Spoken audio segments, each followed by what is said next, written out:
three. Hi, I'm Mike, and we're in El Segundo, California, and this is what we call the Perma newbies. We're all learning, and we're all learning about permaculture. What's behind me here is a whiteboard with a project that we're working on that's quite interesting. Well, of course, I would say that, wouldn't I? Because so basically, this is a small area, 13 feet long by 8 feet deep, which is in front of an apartment block in El Segundo.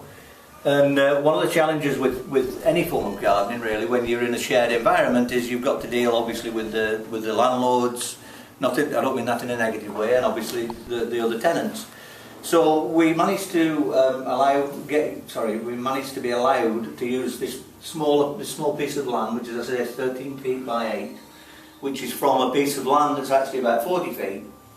And we decided that using permaculture principles, how can we get something that's going to look good for the landlords, because they want it. This is on the front of the property, it's not on the back, so they want it to look good, they want it to look better than it was, and I believe it will, because it's already looking that way.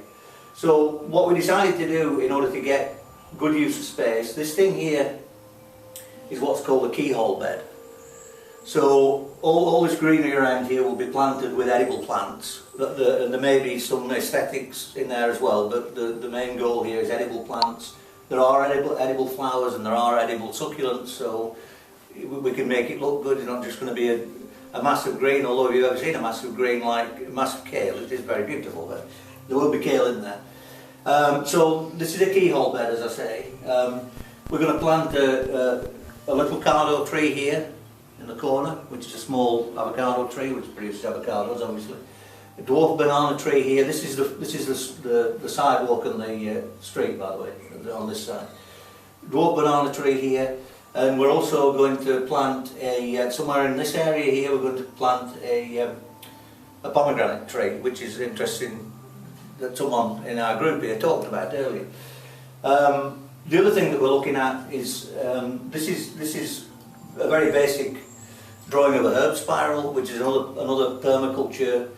Very popular in permaculture, because you're getting, this is a Fibonacci, I think, yeah, spiral, which you see a lot in nature, and the idea is you plant herbs along the side of the spiral. In that way you get a lot of growth out of a small area of land, which is, you know, another one of the principles of permaculture.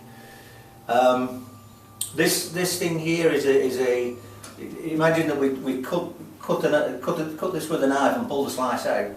So this is how we built this particular bed. Is actually it's got an incline and a central point. And how we achieved that, after we cleared the land here and preserved the existing plants along here and here, we mulched everything. Then we dug a trench through the centre, what would be the centre of this, and then we took from a local council yard, we took some twigs and branches, and we filled the trench in a little bit, built them up a bit, put mulch on top of that, and then we put soil on top of that.